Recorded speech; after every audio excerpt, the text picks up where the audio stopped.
எல்லாருக்கும் வணக்கம். எல்லா காலகட்டத்திலையும் முக்கியமாக இருக்கிறது உணவு. அந்த உணவு தரக்கூடிய அன்னபூரணியை வீட்டில் எப்படி நம்ம முறையாக வழிபாடு செய்யணுங்கிறத நான் இப்போ சொல்ல போகிறேன்.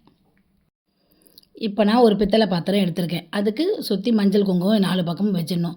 உங்ககிட்ட ஒரு வெள்ளி பாத்திரமோ இல்லை சில்வர் பாத்திரமோ எதுனாலும் நீங்கள் யூஸ் பண்ணிக்கலாம். என்கிட்ட உள்ள அன்னபூரணி இது. இந்த அன்னபூரணிக்கு என்கிட்ட உள்ள ஒரு வஸ்திரத்தை கட்டி விட போகிறேன். ஏன்னா அன்னபூரணியை வஸ்திரம் இல்லாமல் வைக்கக்கூடாது.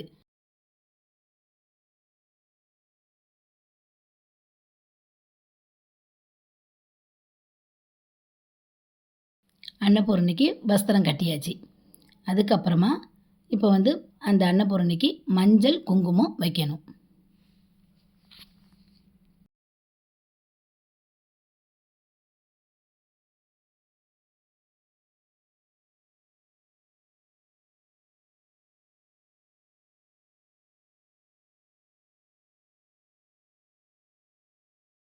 நான் எடுத்துருக்கிற இந்த பித்தளை பாத்திரத்தில் அல்ல குறையாத அன்னபூரணிக்காக கை நிறைய பச்சை அரிசி மஞ்சள் கலந்து அதை எடுத்து ஃபுல்லாக அந்த பாத்திரம் ஃபுல்லாக போடணும்.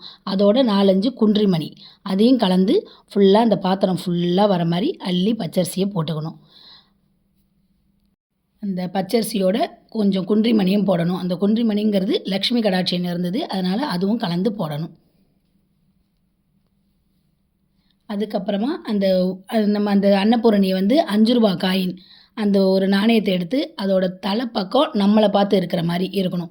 மேலே வச்சு அதுக்கு மேலே நல்லா அந்த அரிசியில் புதைச்சி வச்சுட்டு அதுக்கு மேலே அன்னபூரணியை வச்சு அலங்காரம் பண்ணி பூ அலங்காரம்லாம் பண்ணி அதை வச்சு வழிபாடு பண்ணணும். இப்படி முறையாக செஞ்சு அன்னபூரணியை வழிபட்டால் அன்னத்துக்கு நம்ம வீட்டில் பஞ்சமே இருக்காது. நோய் நொடியின்றி நல்லா இருக்கலாம்.